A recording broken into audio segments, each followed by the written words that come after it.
Good morning, good afternoon, good night, wherever you are at. Thank you so much for tuning in to the BitLab Academy daily live streams.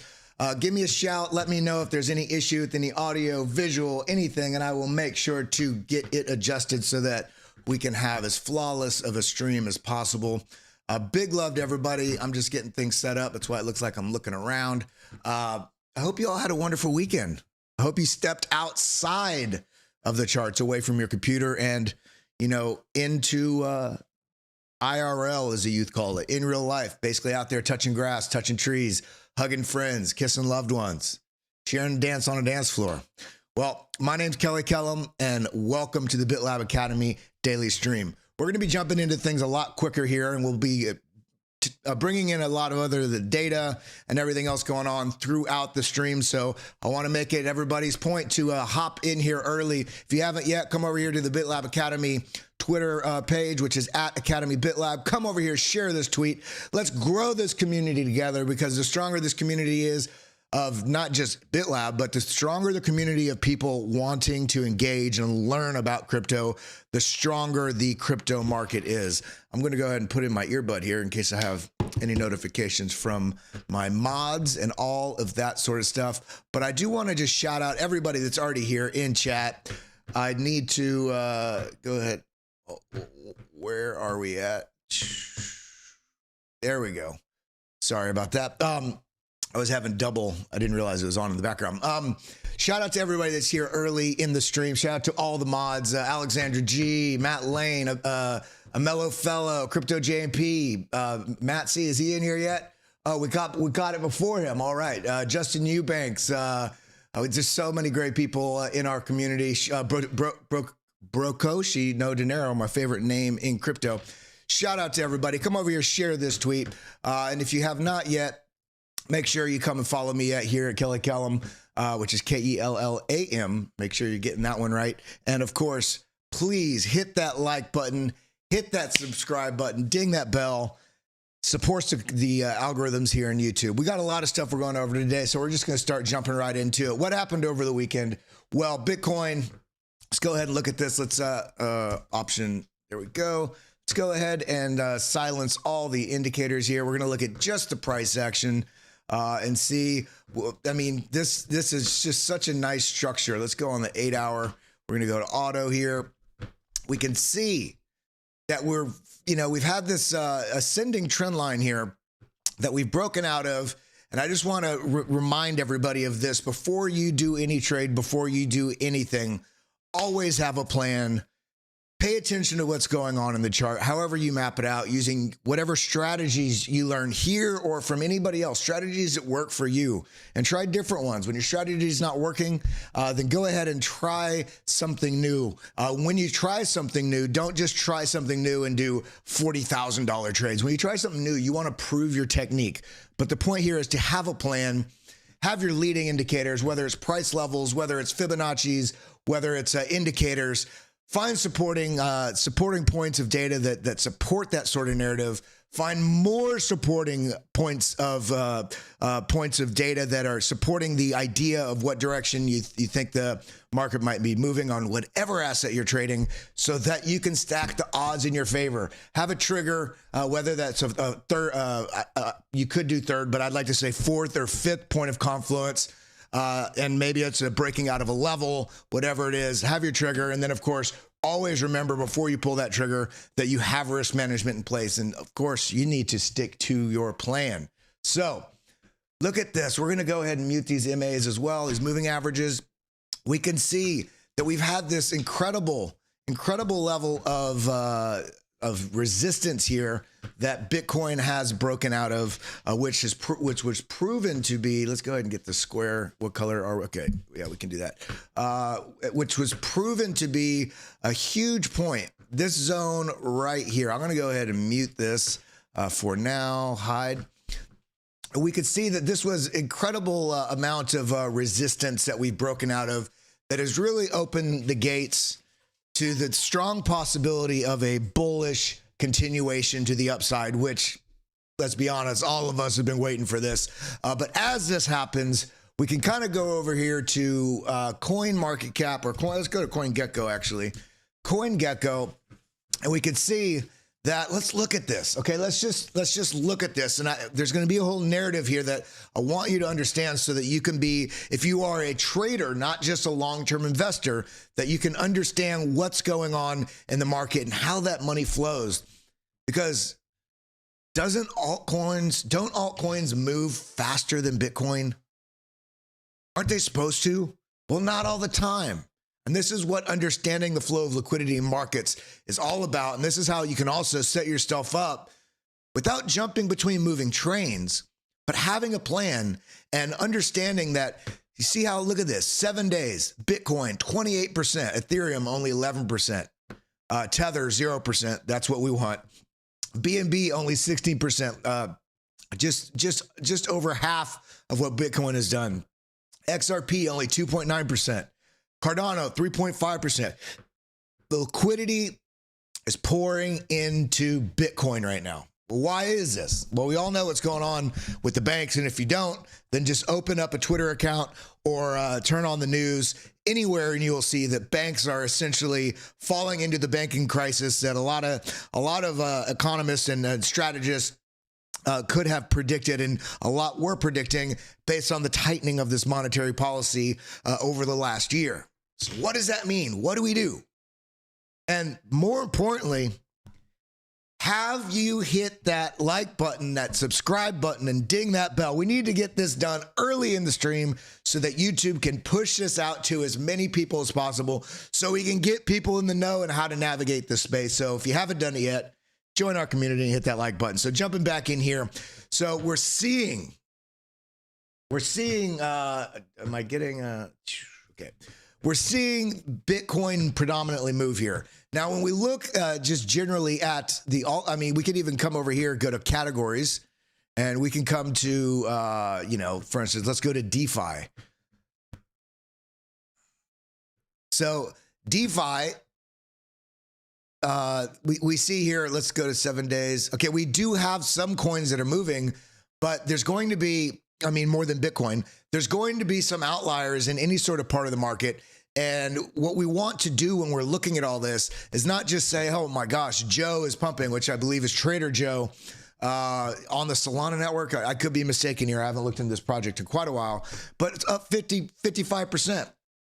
Well, with this, we can, do we say that the altcoins are having their season? Well, when we come over here to my totals page and we look at dominance right here, Bitcoin dominance, basically shooting through the roof. And this is what I drew last week. And this is exactly what we're looking for. How could we have known this? How could we know that Bitcoin was going to run a bit faster than altcoins? And when I'm saying faster than altcoins, it doesn't mean, there's some individual altcoins that are running faster than Bitcoin, so this isn't true. No, we're talking about basically the index of all altcoins versus Bitcoin. We're seeing Bitcoin. This is the dominance chart, which you can find on TradingView. If you come up here, click on this area right here, and you put in BTC.D. This is how you get your Bitcoin dominance chart. And we can see we have this parallel channel here that, all the way since May of 2021 has been playing out.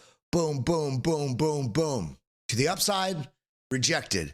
To the downside, supported, oscillating between just around 40% and 48%. So we've talked about this a lot on this channel and why this is relevant to anybody that's trying to strategically pick, especially in a shorter term time frame, meaning somebody, if you're looking to do investments over, you're setting up a portfolio for the next 10 years, then I don't want to say this isn't as relevant to you because this should always be relevant. But if you have certain projects in mind because they're based on certain criteria, then you can pick those assets. You can pick those assets based on the data that best suits your risk exposure, your risk tolerance, and what your time horizon is. Now, when you're trading on the shorter term time frame, you're trying to pick stuff that's going to be moving the next week, 2 weeks, 2 months. then you want to most definitely come over here, look at this, where's my mouse? At this BTC.D dominance chart, and you can see if Bitcoin is ripping, it's unlikely that the altcoin market as a whole is going to rip. This also, at the same time, provides you an indication of a likely setup for an altcoin, like basically that alt season that we're talking, that we love so much, because alts, I mean, they do go in the hundreds and thousands of % gains.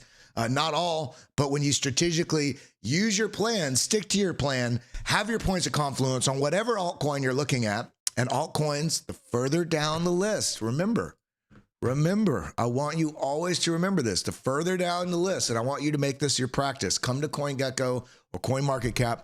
The further down this list you go, and this list is ranked by market cap. The market cap is how much liquidity, how much money has been poured into this specific altcoin space, into this specific crypto ecosystem. The further down this list you go, the more risky the investment is. But with risk sometimes comes absolutely phenomenally explosive gains. But with that same possibility of gains is that higher risk exposure. So the further down the list you go on this, the investment that you make and how much percentage you have allocated within your own crypto portfolio, you want it to be smaller. If you're, for instance, if you're coming down, this is only doing 100. Let's go to like page 4 here. Okay, we're on number 300, and I don't even know what this is, Aragon. And I am not saying anything, I know nothing about Aragon, but I would take a much smaller position in my portfolio of this or Mediblock or, and again, I'm not saying anything about these individual projects. I'm speaking only based on strategy and risk exposure and risk management, so that we can, if you do want to get exposure to smaller coins, for instance, one that I recently picked up, and I'm not endorsing this as something that you should pick up. I'm just saying as a point of reference, something that I recently picked up because I realized I had a pretty good position in Filecoin, but the Crust Network, which is another basically decentralized storage play, but this one is ranked 639. So did I put $10,000 in this? Absolutely not. I dropped in just a very small amount of money, and I have under 1% of my portfolio is exposed to this. But because this is so far down the list, let me make sure everything's working here. Because this is so far down the list on the coin market cap, this is also letting me know that this is higher risk exposure. So I put it a much smaller allocation in my portfolio, because the smaller down the list this is, the less established typically that project is, or the more fight it will have to do to really earn and fight through that sort of journey of adoption, of positive sentiment broadly in the space. And so things like this you take into consideration. So coming back over to looking at Bitcoin, we could see that we broke through this level, this $25,000, $26,000 level. Now, I want to add this line here because I deleted it while I was filming one of the 100+ lessons that I was filming while I was in Atlanta for the new BitLab, which will be coming out very soon in the next, basically in the next 10 to 14 days, hopefully before that. But I'm trying to be as cautious as I can about what the actual date is, because this has become such a monumental task, because we're not just releasing new lessons, new courses, it's all new stuff, video-based, quizzes, resources, brand new website, all of that's coming soon. And you can find out more information about that right over here at bitlabacademy.com. When you see this page change, and basically, I want to ask come and sign up for the newsletter here, because when you sign up for the newsletter, you get the free newsletter with great information, which anybody that's on it, I have not sent out in the last 10 days or so, because I was so focused in Atlanta doing this new content. But I will send out a new newsletter this week. But you get entered to win a free month access to the courses and indicators. When you see this page change, that's when you know that the updates have gone live. Okay. And all the indicators, the BitLab trading stack, when I talk about those, you can come over here to the indicator section and find all that information right here in the indicator section. So let's go ahead and jump back in where we were.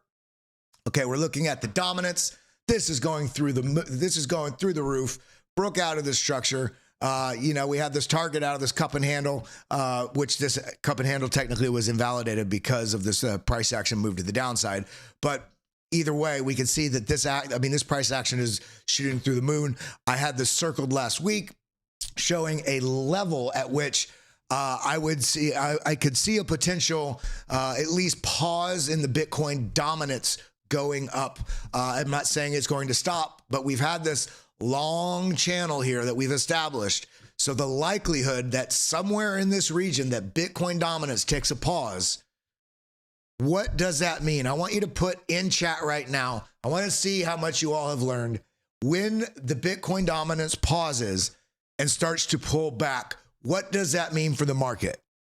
Tell me in chat right now. Let's see who knows, who's up on their knowledge here. And if you don't know, that's okay. That's why we're here. That's why we're in BitLab Academy.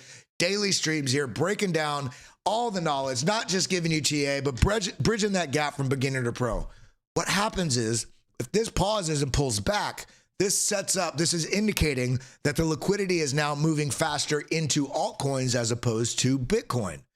That's why this chart is important. Now, we come out of this chart, we can come over here to the total, I think this is total 2, and this is the same thing. Come up here, put in total 2, and this gives you the total market cap excluding Bitcoin.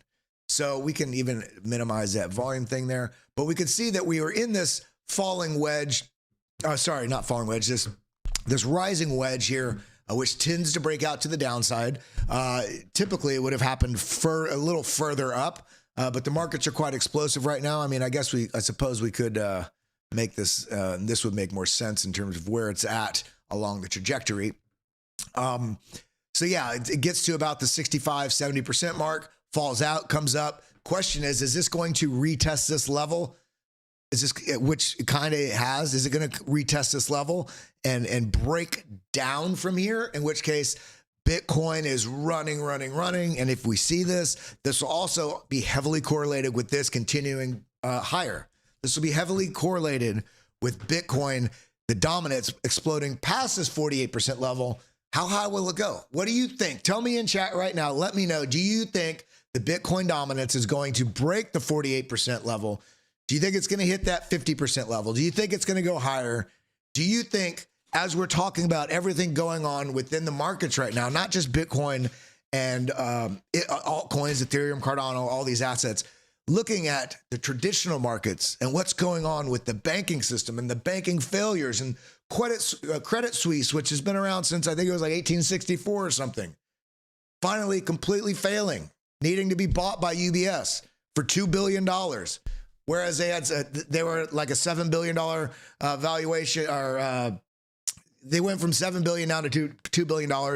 The central bank or the Swiss National Bank, I don't even know. There's so many banks, all these things, everything that's been going on over there in Europe, but it's basically having to come in and basically support, making sure that they don't just collapse, that there needs to be support there, because this is for the, I don't want to say, I guess, kind of faith, but faith in the banking system. You know, the same thing we saw with Silvergate, and then we saw with, what do we call it? Silicon Valley Bank. And now all this, everybody, they're not wanting to call it quantitative easing. They're not wanting to call it the government printing money, but that they're kind of basically created a new, that's not even new. They're tagging it something different, but essentially it's doing the same thing. It is pouring money and liquidity and a bit of a false safety blanket into the market, providing a little bit more certainty, false sense of security, but money coming into the system. And I shared a lot about this last week, not only on my Twitter, but here on the daily live streams, about, over $300 billion coming back into the market. Now, there's a lot of considerations about everything going on right now, but one of the most incredible things that we're seeing right now is the fact that we had a major banking and financial crisis in 2007 into 2008, where the markets just took an absolutely dramatic downfall. Now, this was before Bitcoin. And then we have that aha moment, right? And Satoshi Nakamoto, whoever he, she, or they were, because we still don't know if it was a person or a group of people, but all we know is that Bitcoin was created. And Bitcoin now has established a decade of relevance, a decade of awareness.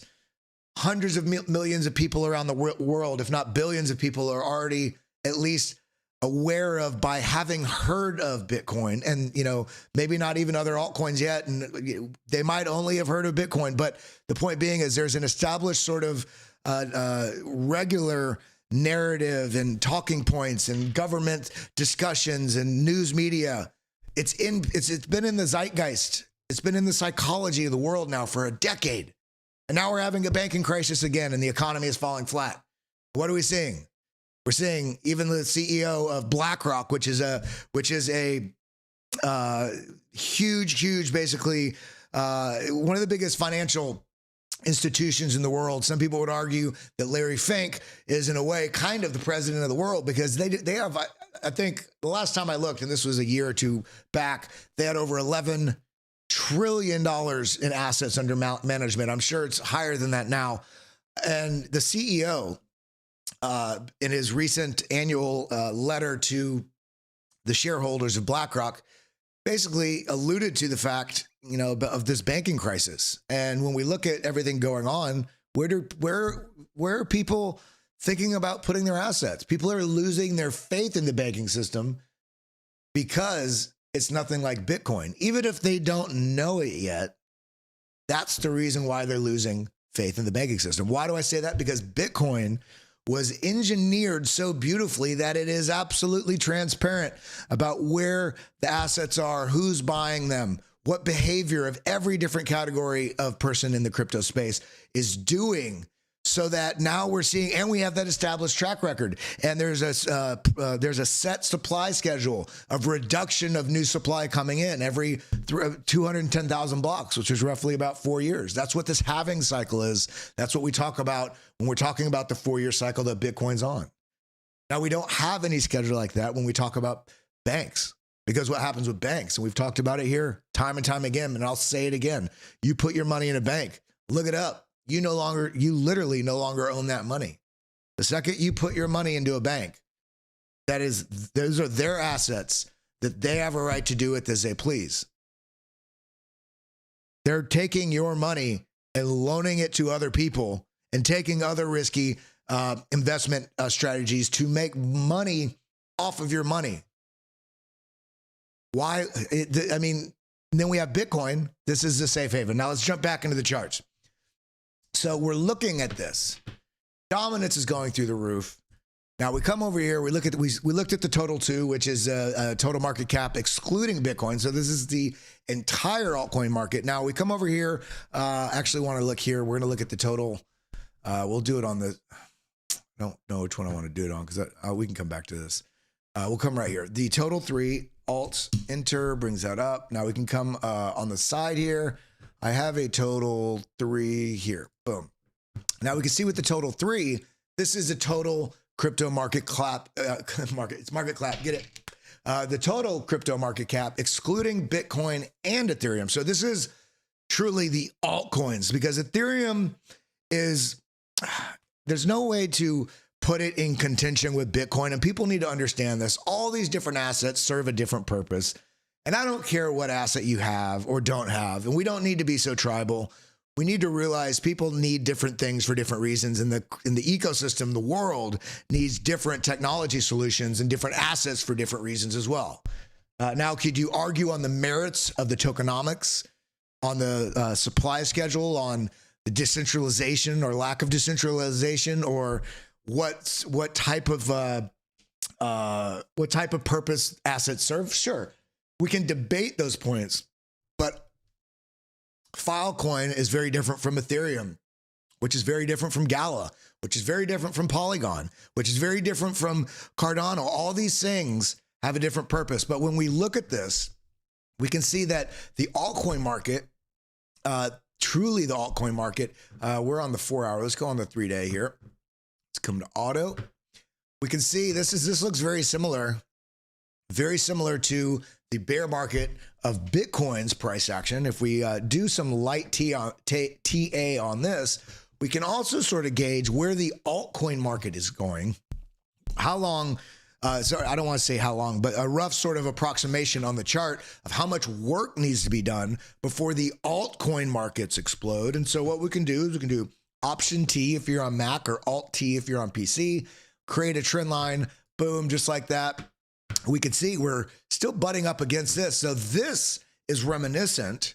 If we look over here at Bitcoin, this line right here, we see this. This is sort of where we're at on the total three, basically the altcoins. So we were right here back in mid-January, and we broke through this finally. And just because we broke through it didn't mean it was just all up and away from there. We did see we broke through, broke down, broke up higher, broke down further. This is where the emotional traders lose their money. You're trying to capitalize on, I want to buy the bottom. So you buy. Maybe you bought here, maybe you bought here, maybe it doesn't matter. But you bought. And I'm talking about the people that have lost money in this process. But you bought. You thought you had the perfect spot, and the market starts pushing up, and you feel like a god. You feel like a genius. You finally hit that great entry. And then the market rolls over, and you get scared, so you get out. The market drops, finds support. And then you're concerned, you're skeptical because you just lost money. So then it pushes up again and you buy. And you're so excited. Then it rolls over again and you sell on the way down because you're scared again. And then it starts pushing up and you buy again. And this time you bought, you're still in that predicament. Well, this is the opposite of what I mentioned at the beginning of the stream, which is talking about having a plan. Excuse me, I have a little bit of congestion, some allergies. Having a plan, sticking to your plan, looking for data. Stop being so worried about the swings in price. Ignore the price on the chart. Look as if the price doesn't exist and look at levels. Look at all the various tools that you can utilize within the space so that you can draw your conclusions and draw your plan moving forward from the data present. Now let's take a break from this for a moment. I want to just come back to talking to all you. Hit that like button, hit that subscribe button, ding that little bell. I just wanted to say thank you everybody for tuning in here for the BitLab daily stream. I've got a lot more to cover today, but I want to ask, we are a community. How's everybody feeling? Are you feeling bullish right now? Drop a comment in the chat right now, whether you're watching here or over on the Hit Network 24/7 streaming channel. Shout out to everybody there. If you haven't yet, if you are watching there, and if you haven't checked that out, go to Hit Network for sure. If you are watching there, make sure at some point you come over to the BitLab Academy streaming page. You can join us here, right here at youtube.com/@BitLab Academy. But either wherever you're watching us from, I just appreciate that you are the type of person that is interested in building your education and understanding of crypto. And I just, I want to engage with all of you. I want you all to engage with each other. Where is this market going? Are you bullish? Do you feel like the collapse of the banking system is going to sort of lean in or lead to a huge liquidity pump into Bitcoin? Well, I've got a couple different ideas about it. I forget the name, Balaji or whatever, has this whole prediction that Bitcoin is going to hit $1 million in 90 days. To be honest, I think that is a bit of a PR move. He's got a ton of money. He doesn't care about this $1 million bet. It's actually a $2 million bet that he's made with a couple different people. I don't think he really believes it's going to go to $1 million in 90 days. I think what he's pointing to, what he's really trying to allude to and sort of present is considering the narrative of this shift of safe havens being banks. And now that narrative starting to unfold. And I don't think it's going to fully unfold in the next 3 weeks or 3 months or even 3 years. But over the course of the next 5 years or so, I think that pendulum is swinging in that direction, that Bitcoin is the safe haven asset. MicroStrategy and Michael Saylor have been pointing to this for some time, talking about how and why they're so bullish on this. Now, of course, he's got a huge financial incentive to be so bullish on this, being that they have, I don't even remember what it is. How much does MicroStrategy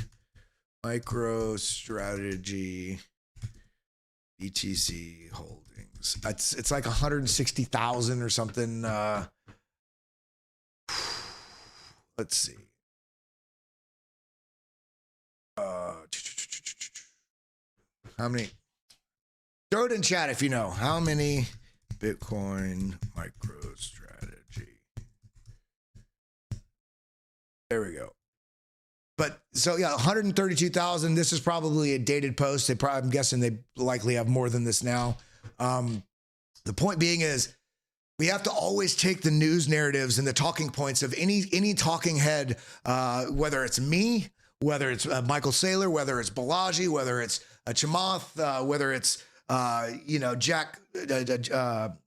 Jack Dorsey, whoever it is. We have to understand that everybody has different incentives for different reasons, and that's just human nature. But the narrative that will unfold because of data, not because of the opinions, is the fact that Bitcoin does have a proven and transparent, engineered sort of framework and backbone that it has been working on. Even when we look, let's jump back into the screen here. Even when we look, this is Monday morning, baby.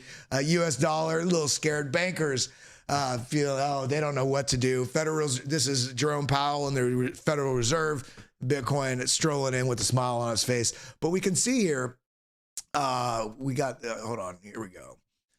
Right here, Bitcoin is doing what it's designed to do, provide an alternative destination for capital in an environment of bank failures. This is what it was born from. This is what it is doing. Now, where is TXMC? The question here is, because this is a big week, it is March 20th. I believe it's tomorrow and Wednesday, the FOMC meeting, which is a Federal Open Market Committee meeting, is happening. And who cares? The markets care. You know why? Because the markets are going to move. The markets are going to be volatile this week because of, this is what this tweet about specifically for TXMC trades is about. What are they going to do with inflation? Are they going to focus on inflation being their main purpose to deal with right now, or which will provide more stress on the banks? Because if they're very aggressive with what's happening with the monetary policy, we can come over here, CME interest rate FedWatch. Okay, coming here to the CME FedWatch tool. This is a market. This is the professional traders, the institutional sort of traders have been very good at sort of placing their trades and their bets, if you will, about what direction the interest rates are going to go into each Fed position. And we can see this. Look at this. 68% still think 25 basis point hike, whereas there's about 30% that are arguing for a basically no interest rate hike. Well, this is so important because when we come back over, where's TXMC? I think this is a strong possibility as well. Right here, if Powell truly aims to break the Fed put, meaning really trying to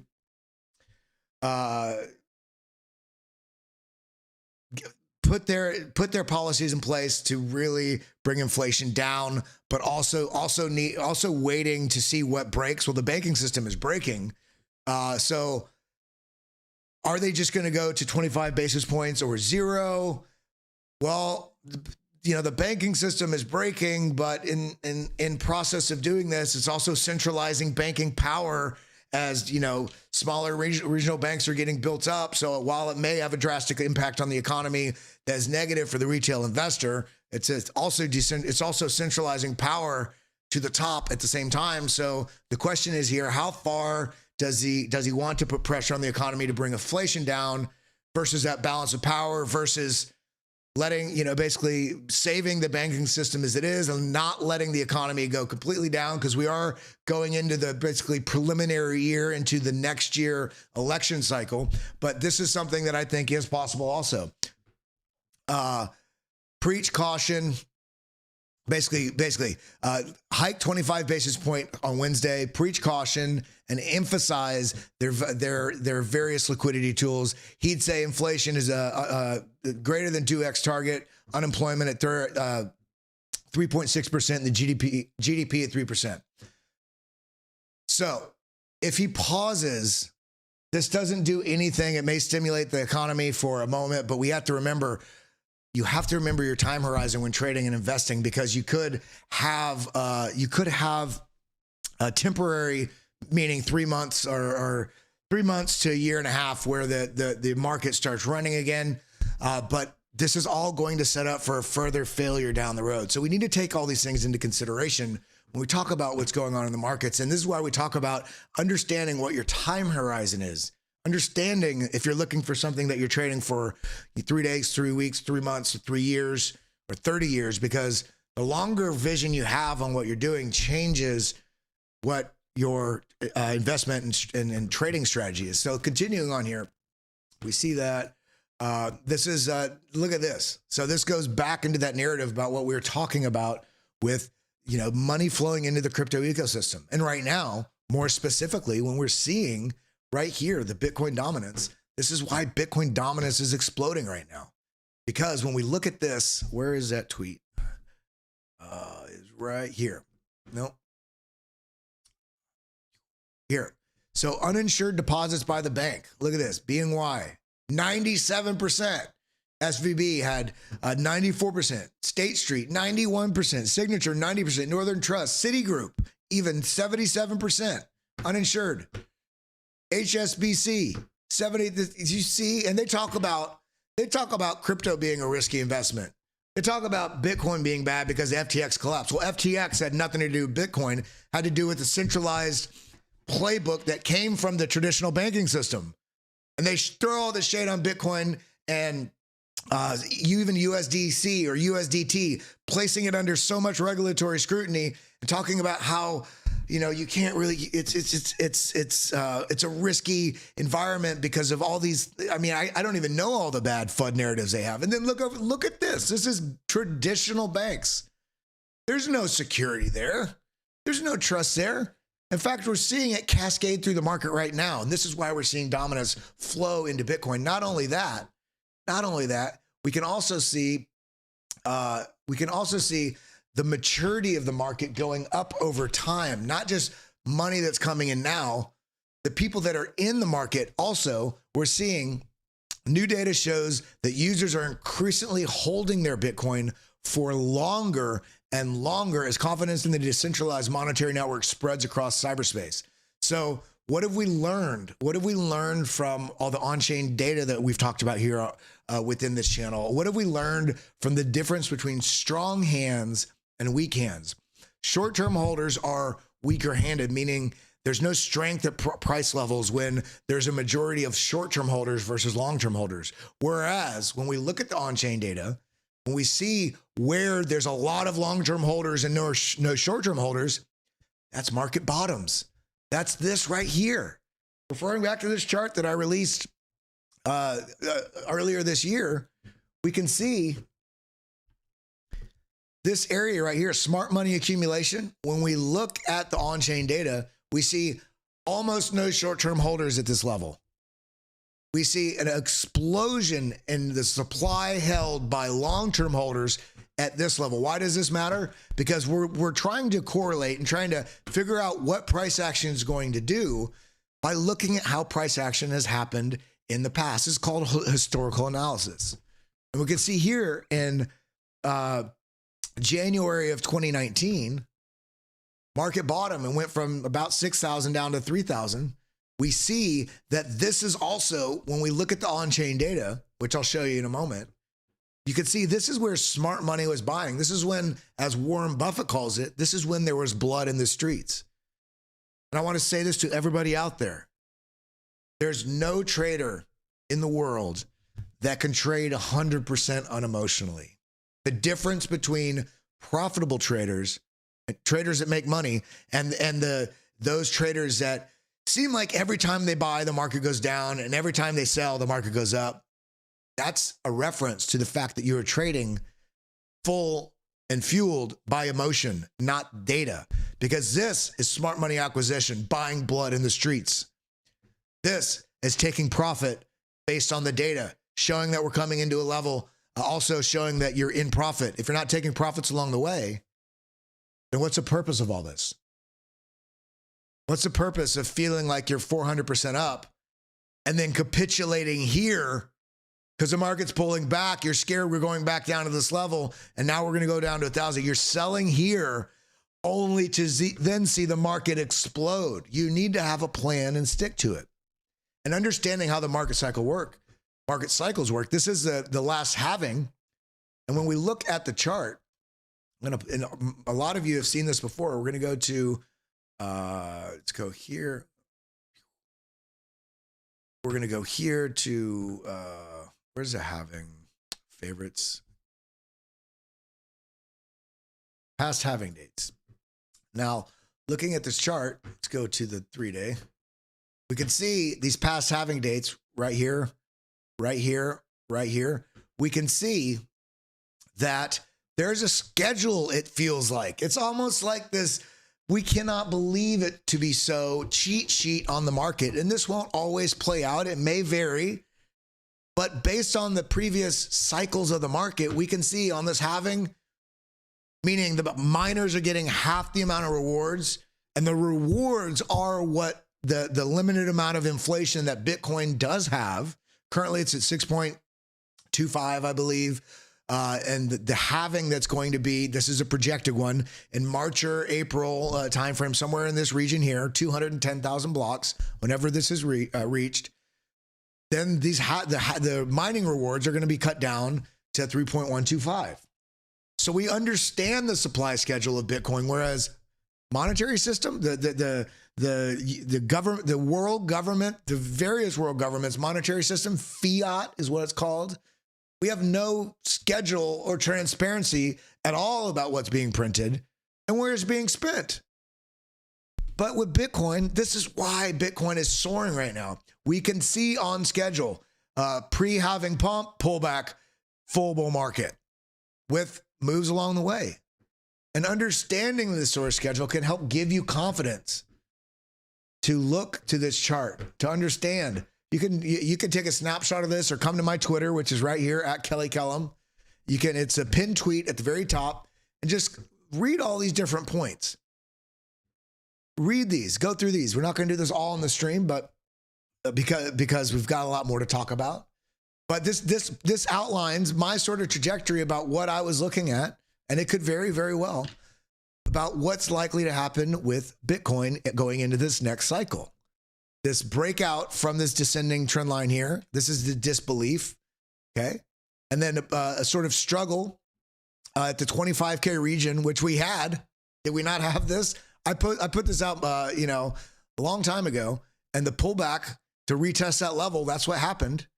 And then the push up, retest, push up, and this is going to be contentious. Will this happen or not? The pre-halving pump, are we going to get all the way to this golden pocket, which is the move all the way from the previous price action all-time high, all the way to the low we had at $15,500. Excuse me. This pull down right here is FTX collapse. Are we going to get the push up all the way to this $52,000, 51, this region?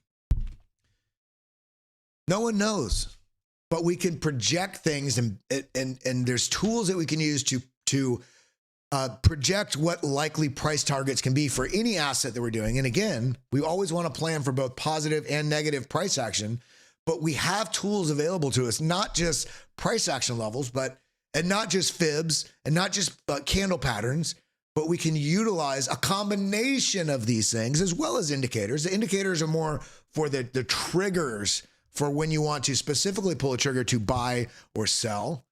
And you want to, even within those indicators, you still want to use a confluence.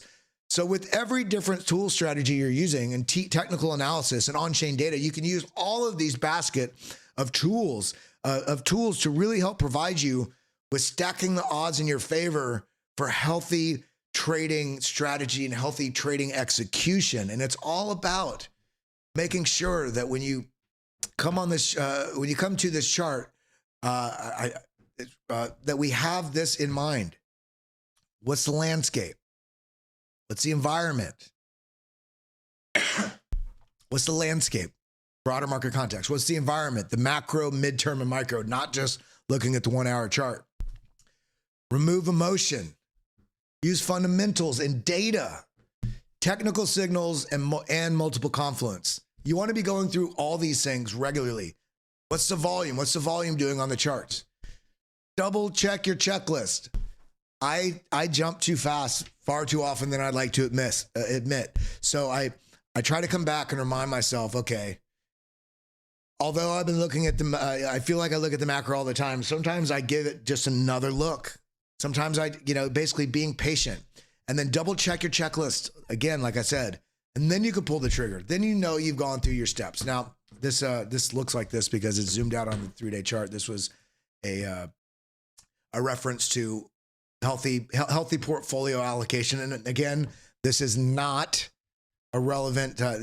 Every individual one of these is not. I'm not suggesting you go and buy these or not. I was showing an example of different aspects of the market when you are setting up your portfolio to go into the next bull market, is having a variety of different things in your basket so you can protecting yourself. The major players, Bitcoin and Ethereum, and then different layer 1 and layer 2 solutions, and then different types of application of different types of things, different protocols that offer different things within the ecosystem.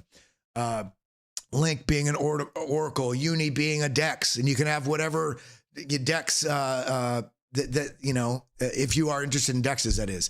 Atom being an interoperability coin. You could also use something like DOT if that's something that's interesting to you. Some people like things or absolutely detest things for different reasons. HBAR, Phantom, GRT. You could also do other things like, for instance, your AVAX could be over here, or you cannot have AVAX. And then you have things like Optimism and Filecoin or Crust or Arweave, Sand or Mana, and then GRT and Ajax, or everybody pronounces this different, basically AGIX, Singularity Net, or Fetch.ai.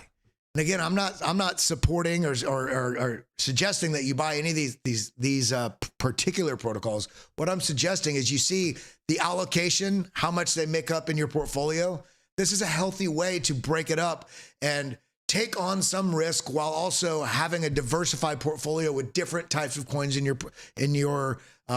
portfolio. So now when we talk about this, then we can look into setting, identifying price targets.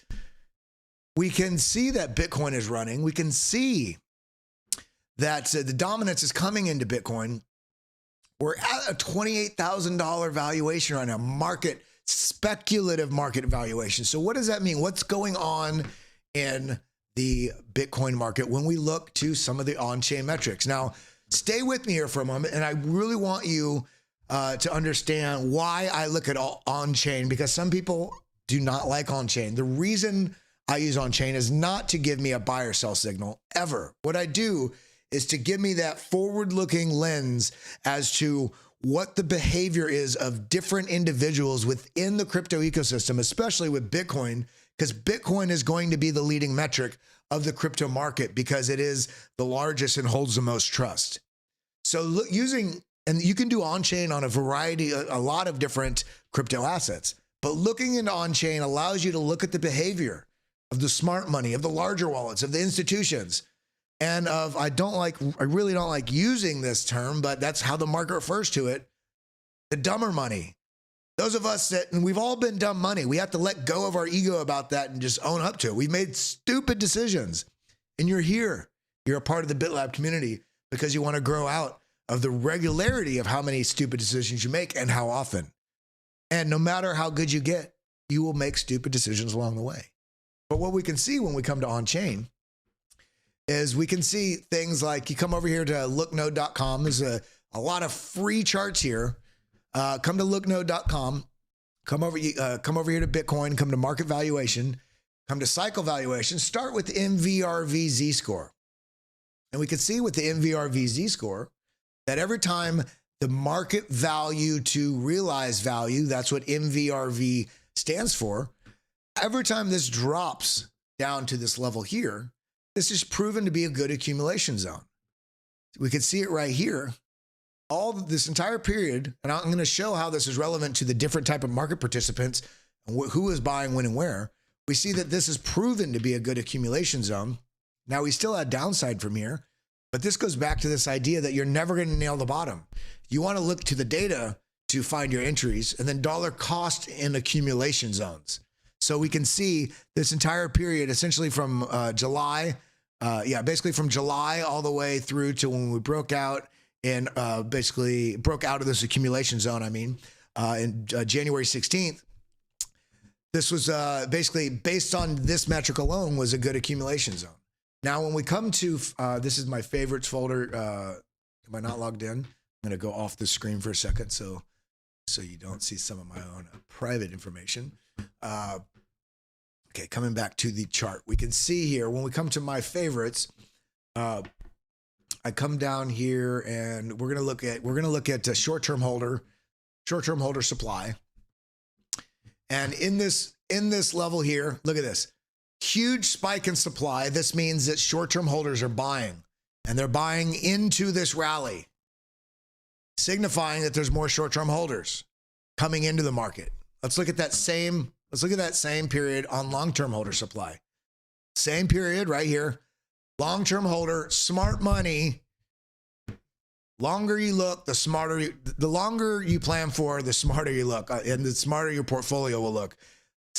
Reducing their supply into this weakness. So the smart money was dumping their bags to the dumb money.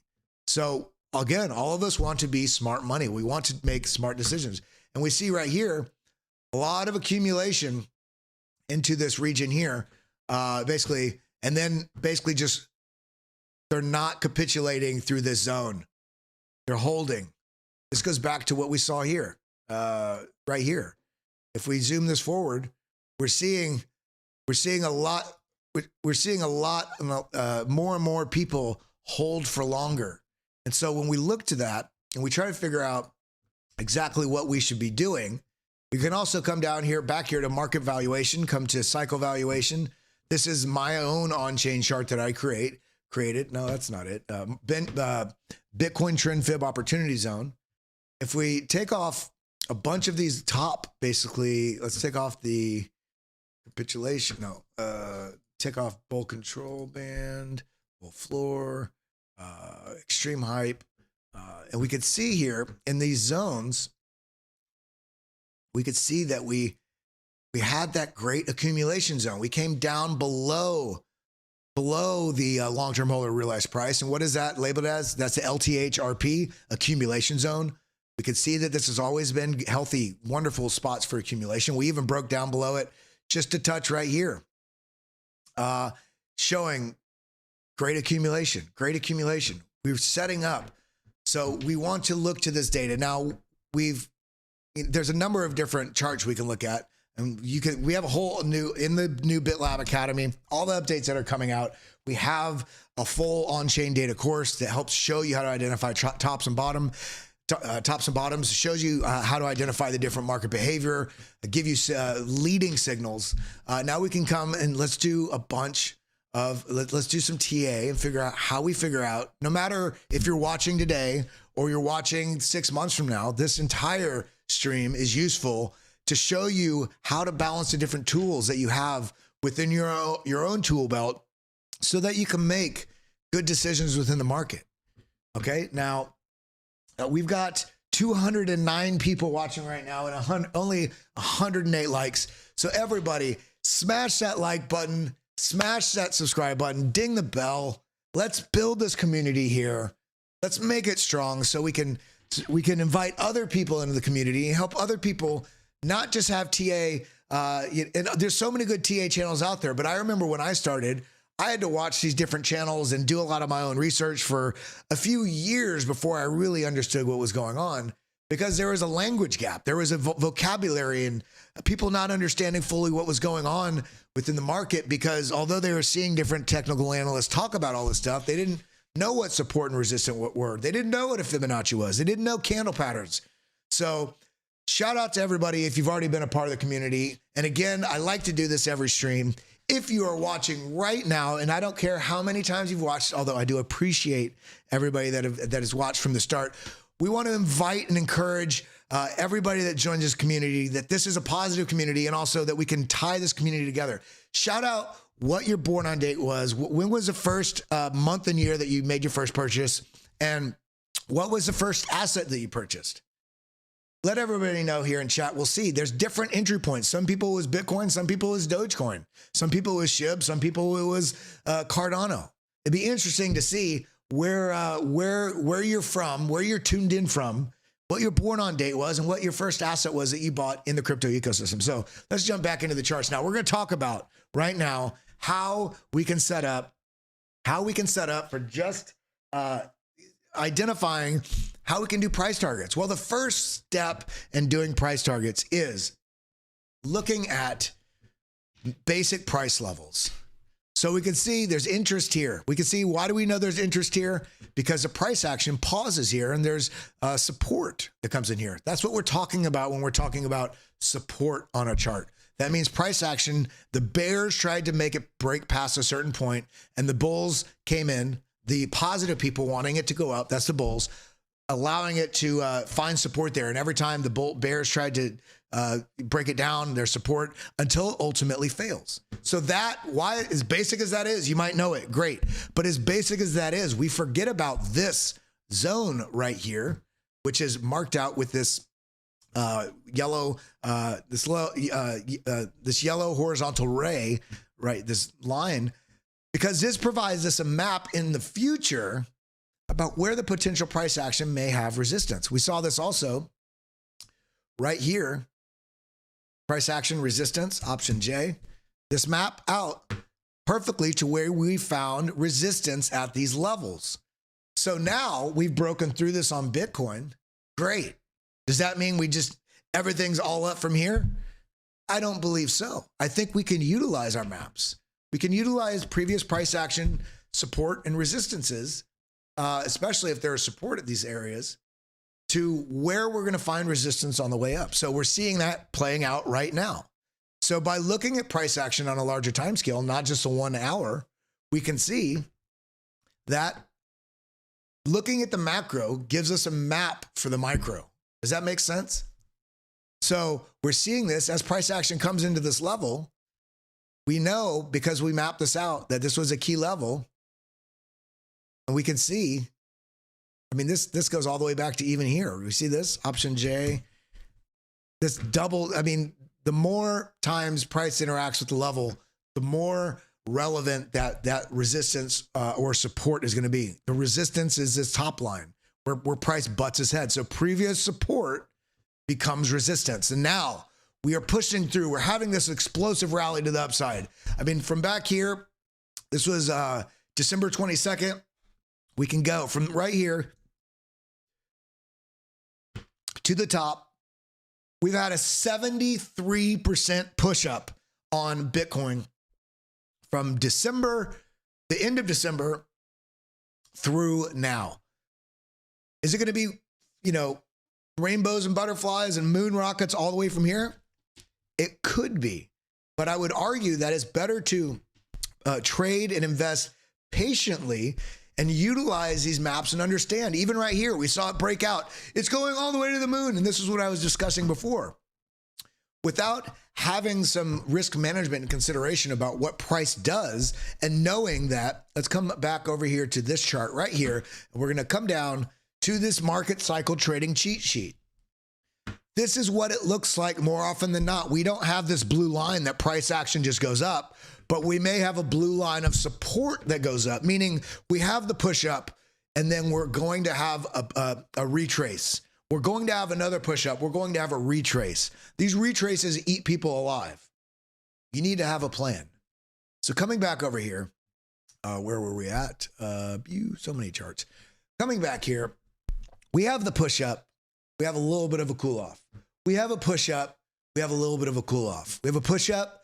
We have basically a bear trap right here that also catches us right on this previous price action resistance that we did flip to support. And I had this golden box mapped out. This is how we saw this price target. So using our fibs, option F, come all the way to the top here. So utilizing previous price action resistance that we saw flip to support and going from the bottom of this move here to the top with our Fibonacci, now we have a confluence of interest of where price action would have likely come to.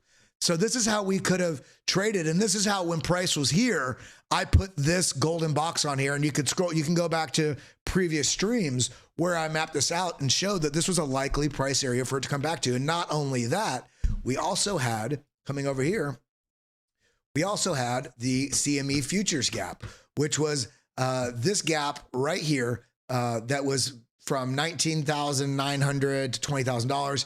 And we got this close here. This magnet was not just on the CME futures gap to be likely come down and filled, but it was also this previous resistance that flipped to support, which we established here, that also was the golden pocket, this 0.618 and this 0.65, which gave a confluence. This was 3 major points of data that suggested price action. There was liquidity that was seeking this level on the CME futures. And if price action does lose this level, we have confidence, at least some points of relevance that says that this can bounce from here. So now that price action is pushed up, where is it going? Now, no matter what asset you trade, this is the strategy of how to find that. We can see that we have these levels above us. So we know if we're just trading long, we know that if we bought here and we hit, you're watching this stream, or you're watching Traders Reality, or you're watching Frankie Candles, or you're watching Investor Bros, or whoever you're watching, Crypto Zombie, anybody. Everybody has a slightly different strategy, but essentially what we're all doing is we're using the tools at our disposal to identify areas of interest. And if I understand that there's an area of interest there, and we don't even have the VPVR on, and this is basically the volume traded on the visible range. So looking at every candlestick on this chart, this is showing how much volume was traded. Each one of these individual bars is relevant to the price action here on the right y-axis that we're seeing here. So when there's a lot of volume traded in an area, as we see right here, once we get above this level, once we get above about 28,500, there's basically a volume node here, all right here. And there was very low volume here. And what happened? This price action moved very quickly through this. And we pointed out on this channel, there's a lot of other channels that pointed it out too. This was a huge area here. This $25,000 region was major resistance for us to break through. And then we see, because you see this basically falling knife, boom, that means there's very little volume traded here. And we could see that here on the VPVR. So we know when we're coming back up to this level, we had all this volume. If we zoom out even further, we could see we had all this volume. See this massive spike here? We had all this volume that price had to basically, this volume of interest, of a lot of liquidity, of people thinking it's going to reject, people thinking it's going to, there's all this interest here. So this is why there's all this profits taking and all this profit taking. And then the price gets sent down lower. Makes people capitulate. We have a lot of liquidations in this zone, a lot of liquidations. And we can see with this, if I double click, this is liquidations by volume on the bottom here, this is a free indicator. It's not ours. You can just come up here to indicators and type in Bitcoin liquidations, and there's a bunch of different ones. But you could see this spike in liquidations to the upside and the downside. Look at all these liquidations right here. If we bring this up, look at all these liquidations, all these shorts getting liquidated, all these shorts getting liquidated. So there's a change here, a narrative change, where rather than longs getting liquidated, there's shorts getting liquidated because the market is fighting both directions. Whereas here, basically a lot of shorts. It's just so much. There's so much to utilize here. There's so much data points, and I want you all to take a breath. I want you to be patient with how you're doing your TA. I want you to be patient with. You're never going to master every single tool that's available to you. So master one of them at a time and build your toolbox, and just take a deep breath. Let things develop. Excuse me. Allergies. Ooh.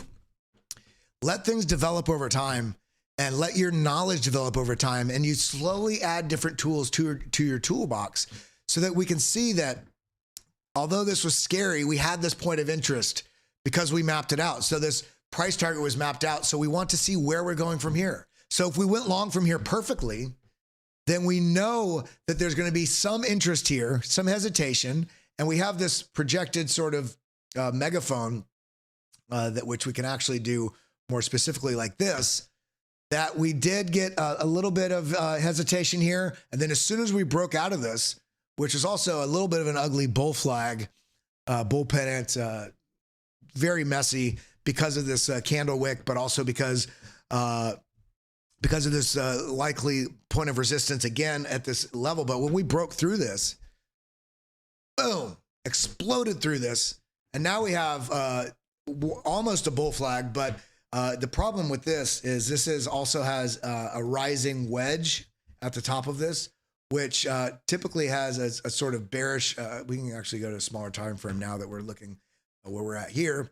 We have, I wouldn't even call this a bull flag or a bull pennant because of the fact that this is looking more like a rising wedge, which tends to break out to the downside. Now, is this the end of the world?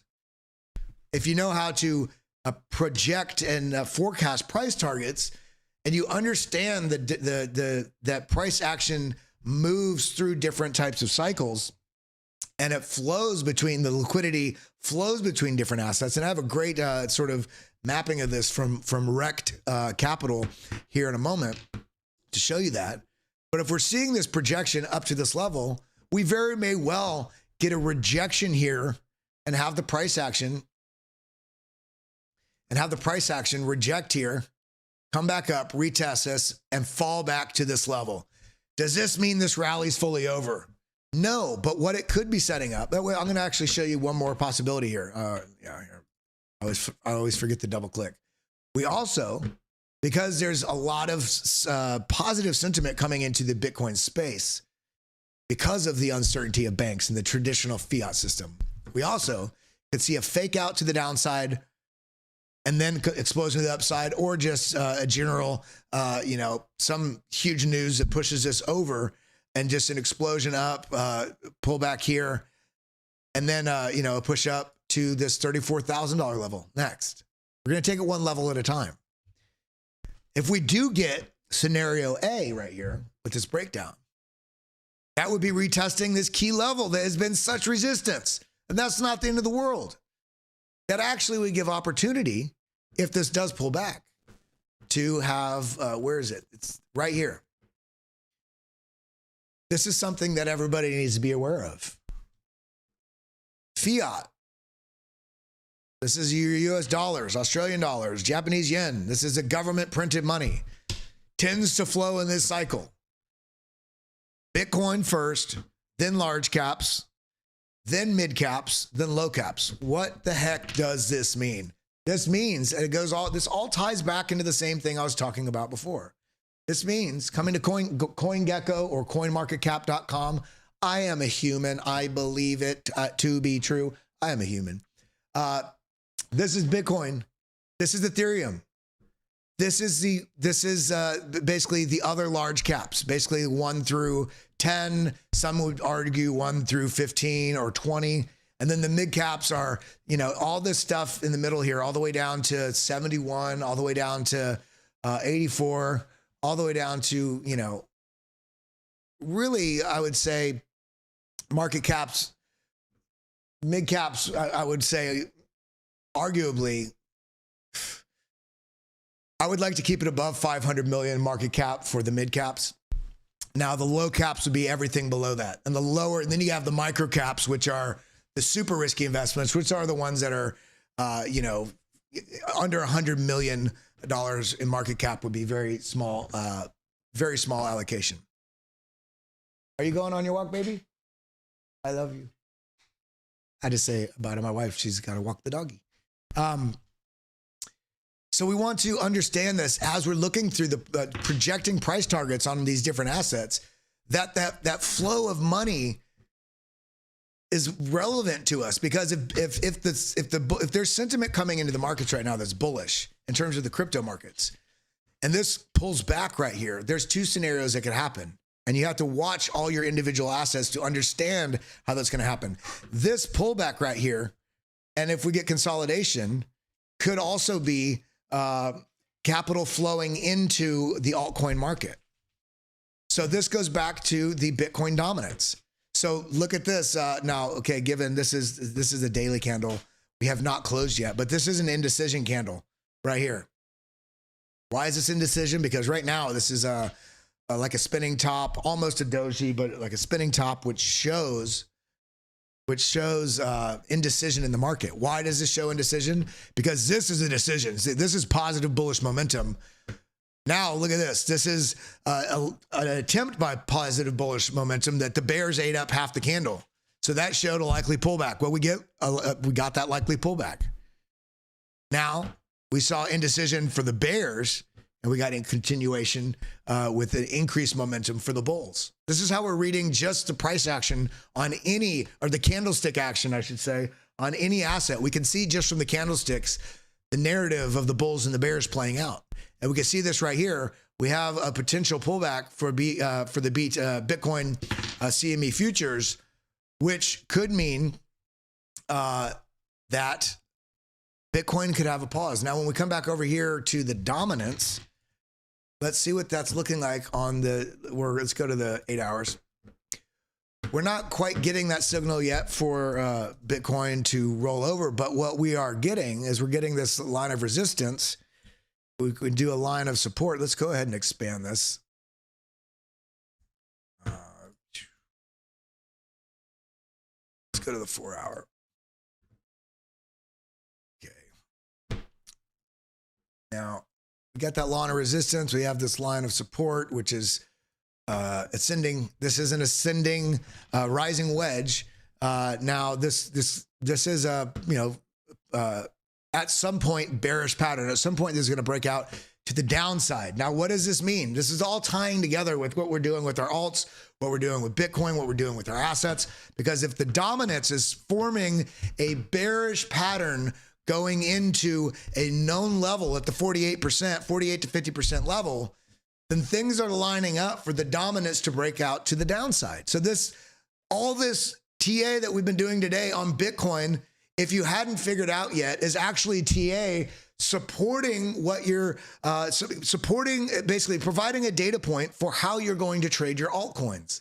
Because all of this flows most regularly like this, from fiat to Bitcoin, from Bitcoin to large caps, from large caps to mid caps, from mid caps to low caps. So from the strongest assets to the weakest to weaker assets as they go. And so if we're looking at the Bitcoin dominance, having a bearish cycle potentially bearish candle pattern chart formation forming into a known resistance level, and we're looking at Bitcoin as what's likely to happen at this level that we've mapped out with the previous price action level of support right above us, which is going to give us a little bit of at least a hesitation.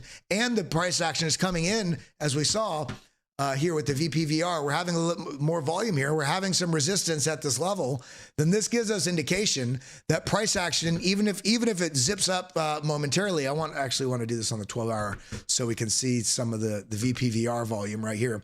Then this gives us an indication that we are likely going to either consolidate into this level or have basically bull trap wicks if they do move quickly into this level, and then maybe pull back down, unless we get some sort of white swan event, unicorn swan. That's what we'll call it. If we get a unicorn swan event that says instead of the euro, all of Europe is moving to Bitcoin as its reserve currency, which is not even on the radar, by the way. So don't say that I said that. I'm saying this would be a unicorn swan event. Then you would have Bitcoin go probably immediately to $52,000, and then have a small pullback, trap people, and then go to that $1 million that Balaji is saying is likely to happen in 90 days. That's very unlikely to happen. So what we need to look is pragmatically at these levels as we push into this, that there's going to be some consolidation. There's going to be some consolidation coming into this region, in these regions that we have above us. And we want to look to all of our altcoins and see if, you want to figure out, okay, one, if you bought here, okay, great. If we have a pullback here, is it the end of the world? No. For me, it's another opportunity. It might not be for you, but for me, it's another opportunity to add to my position in Bitcoin, because I can see that we have formed a lower, we formed a low, we formed a higher low and retested this level. We've broken out, and this breakout, I would not consider this to be a higher low. I would be looking at lower low if this high right here did not continue and form a higher high there.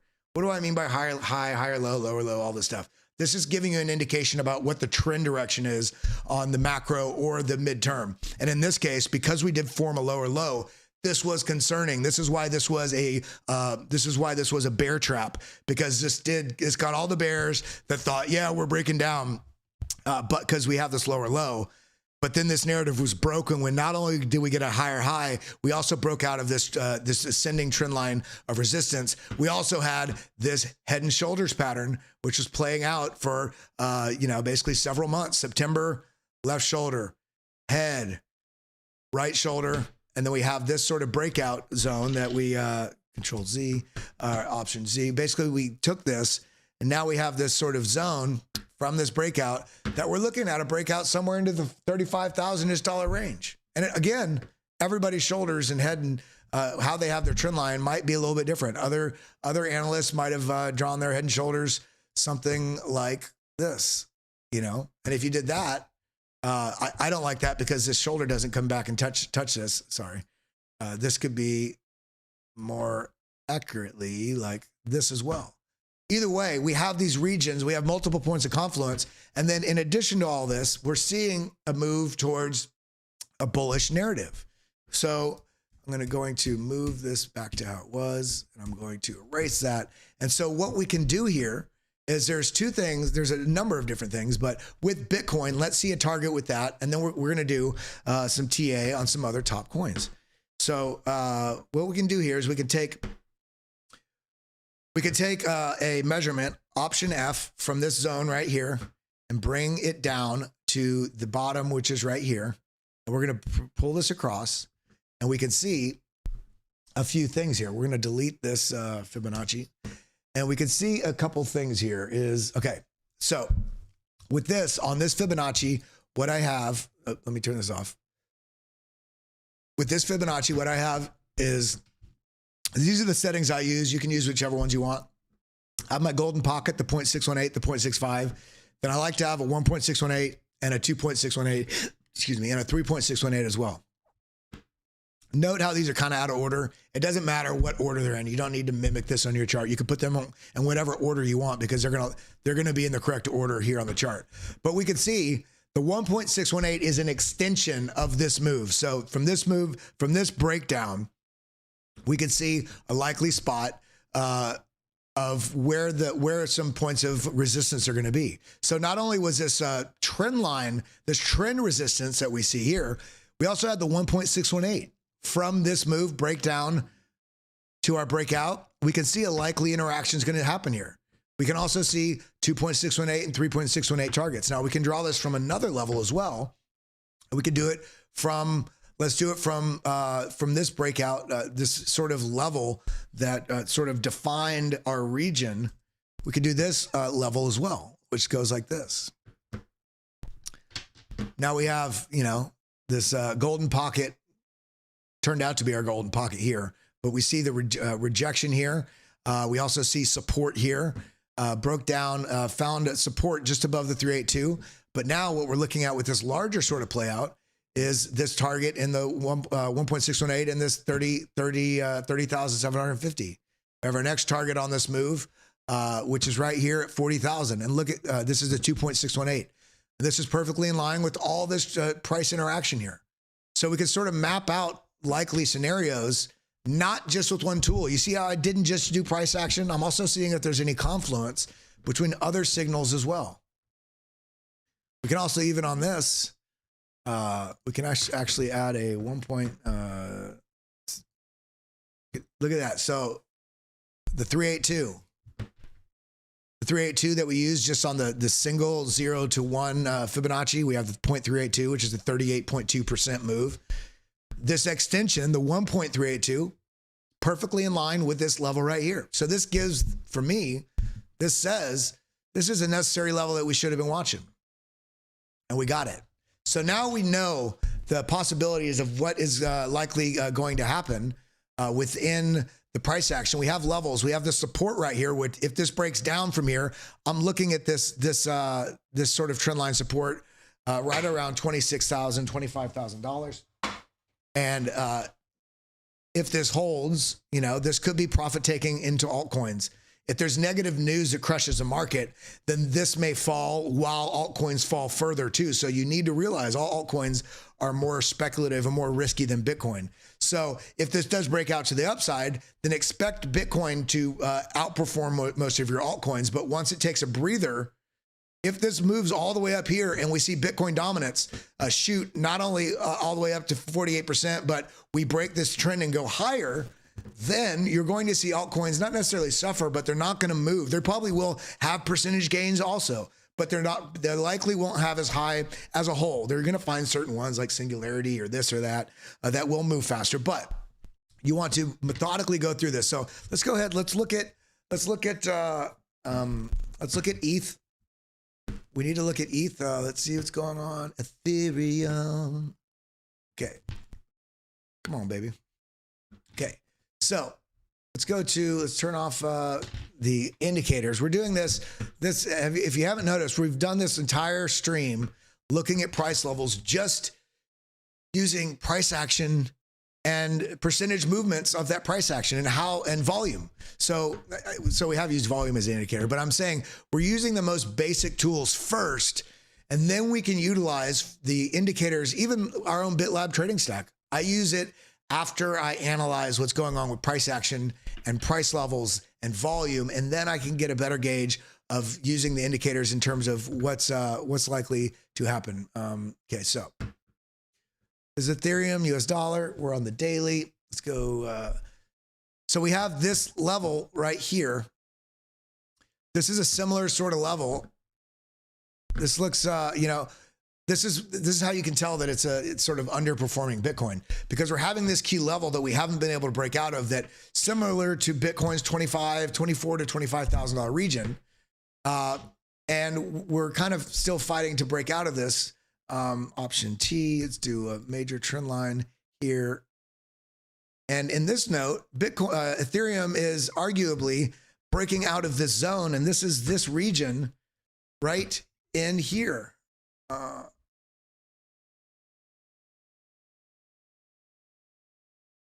So we are in this region of breakout, which is very similar to the $25,000 region.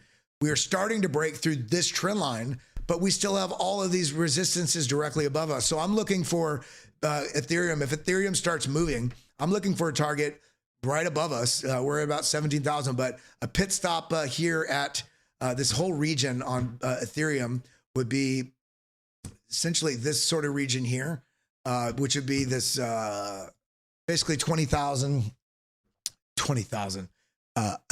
Remove that from what I said. 2015 to 2000. $100 on the US dollar scale. Now, the next move above that would be, and I need to delete some of these. This is from some of the stuff in the BitLab Academy courses. If you haven't yet, go and check out BitLab Academy. Come over here to BitLab Academy and get signed up, because the prices are not going up now, but the prices will be going up after we release all these new updates very soon. And if you get in now, you basically keep the lower rate. You can also use relaunch 15. The way you do that, by the way, if you want to sign up, get started today, and then come over here and put in your information, and then come down here to have a coupon, type in relaunch 15 and press apply, and you'll be able to get 15% off your first month, and then you'll lock in the lower rate. Because we have so much more stuff coming to the new BitLab. That's why the rates have to go up, because there's a lot a lot more stuff, more infrastructure. But I want you to be able to lock in this lower rate. So do that now. And you can also come over here again. Also, when you're in here, go to indicators if you're interested in the indicators. Relaunch 15 works for that as well. So Ethereum, what we're looking at here, we can see this major level, option F. You can see this major level all the way to the low. We can do it arguably in two different zones, to the wick or to these candle bodies. I'll do the candle bodies.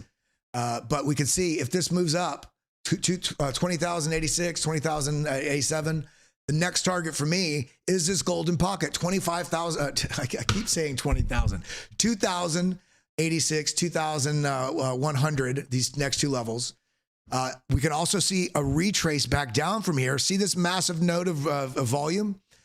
We could also see a rejection here as more liquidity pours into Bitcoin, and then support, much like we saw in Bitcoin with that double retest of this trend line, and then a move up to this $2,100 area. And the next move above that is essentially, we see all this interactivity right here. That's also right about where there's more volume again and the golden pocket. And this move right here would be, basically 15% move. And then this move right here would be another 30% move.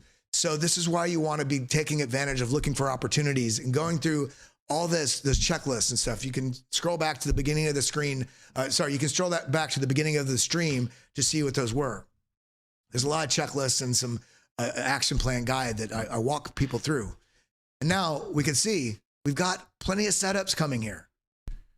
And as we break these setups, you have to remember, there's momentum involved. As we break through each one of these ceilings above our head, there's incredible FOMO that comes in. Bitcoin is a hope coin. As assets pour into liquidity and liquidity pours into Bitcoin, Bitcoin gives the rest of the crypto ecosystem hope because it's showing the narrative is starting to come back into risk. And as risk comes back in and momentum is shifting in favor of risk, then now that's why I call Bitcoin the hope coin, because then now it's giving hope to the altcoin market and the other assets that are in the crypto ecosystem. So if you see liquidity coming in to Bitcoin and you're seeing levels be broken, and along the way, it doesn't mean the altcoins aren't moving. They are moving. You see, as we saw here, we come back here, we see, there are coins that are moving. I mean, Stacks, Immutable X, Phantom up 25%, Mina Protocol up 23%, the Graph. So coins are still going to be moving. But if Bitcoin is outpacing altcoins, that gives me hope. That makes me excited, because that means there is a alt season that is building pressure like a coiled spring. So you want to start identifying what your opportunity levels are for your different altcoins, what your buy zones are. So looking at Ethereum, we saw that. We see projected. We could even do it from this move that we had right here, from this move on a more local zone. We can go like this. Just on this move, we can do a Fibonacci with our 1.618, 2.618. So we can see that we have some levels right above us, but let's do it on a slightly larger move. Let's do it on this move right here, option F. Pull this out. We can see the 1.618 from this move right here, this breakdown, this sort of last bear market sort of capitulation, boom, right here, into accumulation, broadening wedge right here, or broadening channel. The 1.618 is perfectly in line with this 0.382, perfectly in line with this sort of region we're looking at. So this is the level we be looking at. But then look at this. Isn't that crazy? We can see here, the 2.618 is perfectly in line with the golden pocket of this major move. So price interactivity and patience, a pullback and consolidation will likely happen at this zone. So you can, I want you to go back and watch this video if you need to. Again, this is an evergreen video, regardless of when you're watching this. If you tune into this later or earlier than today, March 20th, you utilize a various array of tools and indicators. After we've done all this, then you can come on and turn on your BitLab Market Intelligence, your moving averages, your EMA ribbon, which we've pushed through. Now we're finding support on. as you can see right here. See, we tried to break through it. The bears tried to, but we found support and came to the upside. We're finding a little bit of a pause here to likely pull back with 3 bearish divergences that are also coming into a known area of resistance. So we're seeing that take effect. We're not seeing anything else bearish here. This is on the daily. We have a neutral zone. We have a little bit of bullish support here with the relative extrema coming out. Now, again, if we pull this out, we can see the momentum wave. So everybody knows this is a momentum wave, an aggregate momentum wave of a number of things, you know, like you see on Market Cypher, or you see on LuxAlgo, or you see, you know, we can see the momentum in combination with a couple other metrics here. So it's a more aggregate. You can see when this is flipping, when the momentum is flipping, that's what this shaded wave is. But then you see when the momentum is moving too quick and you're going to have a pause is when these candles come to the outside. So we can see that the Ethereum is likely looking for, I'm on the 4-hour chart now on Coinbase. Ethereum is looking like it's going to consolidate here for a little bit. It's neutral though, and there's no other bearish indications. So be patient, be okay with this looking like it might go either direction because the market. So this week going into tomorrow and Wednesday, we need to be concerned about what Powell says. If he says something that's basically if they come out with higher than 25 basis point interest rate hike, the markets are going to tank. And then at the 2:30 press conference, if he's very dovish and actually saying, okay, this is the last rate hike, then the markets likely will react and come back to the mean. So we need to look at that. We need to understand these things going into this week. This is likely will be some consolidation and some bull and bear traps that happen going in through Wednesday. So let's look, before we close out, let's look at Bitcoin. I want to not look at the Kraken chart. I want to look at my Bitstamp chart. Too many charts. Here we go. So looking at the Bitcoin chart, the last thing I will suggest here on same thing. Well, we have a rising wedge. I can already see it. Option T. We have a rising wedge coming into this zone, which is a bearish structure. And we're starting to get, we're not getting bullish divergences here on the bottoms, but we are getting bearish divergences, which is and look at this, red zones and no blue zones when they're going. So I'm looking for a bit of a pullback or sideways consolidation. Either way, I'm looking for careful concern and cautious movement over the next 3 days because we don't know what's going to, there's a lot of breaking news and developments with banking, but there's also a basically major market sort of determining factor as to what happens with the FOMC this week. And with that, Bitcoin is at $28,000 right now. If this were to break down, this would be the levels.